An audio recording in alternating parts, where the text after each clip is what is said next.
So ಈ ವಿಡಿಯೋನ ಯಾರಿಗೆ ಶೇರ್ ಮಾಡಬೇಕು ಅಂತ ವಿಡಿಯೋ ಕಂಪ್ಲೀಟಾಗಿ ನೋಡಿದ ಮೇಲೆ ನಿಮ್ಗೆ ಅರ್ಥ ಆಗುತ್ತೆ. ಆ್ಯಂಡ್ ಶೇರ್ ಮಾಡಿ, ಐದರ್ ಅವ್ರು ಇನ್ಸ್ಟಾಗ್ರಾಮಲ್ಲಿ ಇದ್ದರೂ ಸರಿ ಅಥವಾ ಇಲ್ಲ ಅಂದರೆ ಹೆಂಗಾದರೂ ಮಾಡಿ ಅವ್ರಿಗೆ ವಿಡಿಯೋನ ತಲುಪಿಸಿ. ನಿನಗೆ ನನ್ನ ಜೊತೆ ಇರೋದು ಫೋರ್ಸ್ಫುಲ್ ಆಗಿ ಇರ್ತಿದ್ದೀನಿ ಅನಿಸಿದ್ರೆ ದಯವಿಟ್ಟು ಇರಬೇಡ. ಅಥವಾ ನಿನಗೆ ಈ ಕಮಿಟ್ಮೆಂಟ್ ಸಾಕಾಯಿತು ನನಗೆ ಬೇಡ ಅನ್ಸಿದ್ರೂ ಕೂಡ ಎಫರ್ಟ್ಸ್ ಹಾಕಕ್ಕೆ ಹೋಗ್ಬೇಡ, ಬಿಟ್ಬಿಡು. ಎಲ್ಲನೂ ಕೂಡ ಮನಸ್ಫೂರ್ತಿಯಾಗೇ ಬರಬೇಕು. ಏನು ಹೇಳು, ಮನಸ್ಫೂರ್ತಿಯಾಗಿ. ನೀನನ್ನು ಪ್ರೀತಿಸಿದ್ರು ಅಷ್ಟೇ ಅಥವಾ ನಿನಗೆ ನಾನು ಬೇಡ ಅನ್ಸಿದ್ರು ಅಷ್ಟೇ, ಏನೇ ಇದ್ರೂ ಕೂಡ ಹೇಳಿಬಿಡು. ಸಮಯ ಇಬ್ಬರದು ಹಾಳಾಗೋದು ಬೇಡ.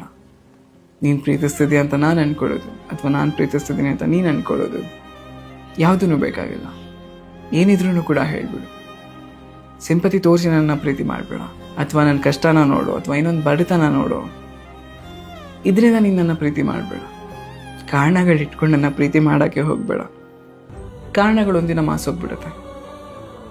ಆವಾಗ ನಿನ್ನ ಪ್ರೀತಿನೂ ಕೂಡ ಮಾಸೋಗೋಂಥ ಸಾಧ್ಯತೆಗಳಿರುತ್ತೆ. ಸೊ ಪ್ಲೀಸ್, ನಿನಗೆ ನಾನು ಇಷ್ಟ ಇಲ್ಲ ಅಂದರೆ ಹೇಳಿಬಿಡು. ಇಷ್ಟ ಇದ್ದರೆ ಅದನ್ನು ಹೇಳು. ಅಷ್ಟು ಚೆನ್ನಾಗಿ ನಿನ್ನ ರಾಜನ ಥರ, ನಿನ್ನ ರಾಣಿ ಥರ ನಾನು ಕಾಪಾಡ್ಕೋತೀನಿ. ಇಫ್ ನಾಟ್, ಬೇಡ. ಸಮಯ ನಿಜವಾಗ್ಲೂ ಹಾಳಾಗ್ತಿದೆ. ನನ್ನ ಸಮಯ ಹಾಳಾಗ್ತಿದೆ. ನನ್ನ ಕೆಲಸಗಳು ಮುಂದೆ ಹೋಗ್ತಿಲ್ಲ. ನಾನು ಓದಬೇಕು ಅಂದರೆ ನನ್ನ ಕೈಲಿ ಆಗ್ತಿಲ್ಲ. ನನ್ನ ಕೈಲಿ ಏನೂ ಮಾಡೋಕ್ಕಾಗ್ತಿಲ್ಲ. ನಿನಗೂ ಕೂಡ ಇದು ಕಠಿಣ ನಿರ್ಧಾರ ಆಗಿರ್ಬೋದು, ಬಟ್ ಸ್ಟಿಲ್ ತಗೋ. ಏನೂ ಇಲ್ಲ, ನೀನು ಧೈರ್ಯ ಮಾಡಿ ಹೇಳಬೇಕಷ್ಟೆ ನನಗೆ. ನಾನು ನಿನಗೆ ಬೇಕಾ ಬೇಡವಾ, ಉಳಿಸ್ಕೊಳಕ್ಕಾಗ್ತಿದ್ಯಾ, ಎಷ್ಟು ಕಷ್ಟ ಆಗ್ತಿದೆ ಅದೆಲ್ಲನೂ ಕೂಡ. ಇಷ್ಟು ದೂರ ನಿನಗೋಸ್ಕರ ಬಂದೆ. ತುಂಬ ಚೆನ್ನಾಗಿ ನೋಡ್ಕೋಬೇಕು ಅಂತ ಆಸೆಪಟ್ಟು ಅಚ್ಚುಕಟ್ಟಾಗಿ ನಾನು ನಿನ್ನ ಕಾಪಾಡ್ಕೋತಿದ್ದೀನಿ. ಅದು ನಿನಗೆ ಅರ್ಥ ಆಗ್ತಿಲ್ಲ ಅಥವಾ ನಿನಗೆ ಗೊತ್ತಾಗ್ತಿಲ್ಲ ಅಂದರೆ ನಾನೇನು ಮಾಡೋಕ್ಕಾಗೋದು. ಎಲ್ಲ ಥರನೂ ನಾನು ಟ್ರೈ ಮಾಡಿದ್ದೀನಿ. ನನಗೆ ಇದ್ಯಾವುದನ್ನು ಕೂಡ ಸಾಕು ಅನ್ನಿಸ್ತಿಲ್ಲ. ಆದರೆ ನಿನಗೆ ಸಾಕು ಅನಿಸಿದ್ರೆ ನಾನು ಅಲ್ಲಿಗೆ ನಿಲ್ಲಿಸ್ಬಿಡ್ತೀನಿ. ನಿನಗೆ ಬೇಡದಿರೋದು ನನಗೆ ಬೇಡ.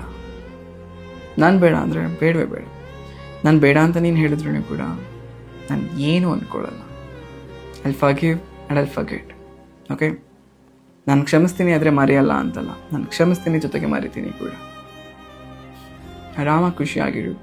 But whatever it is ಹೇಳಿಬಿಡು.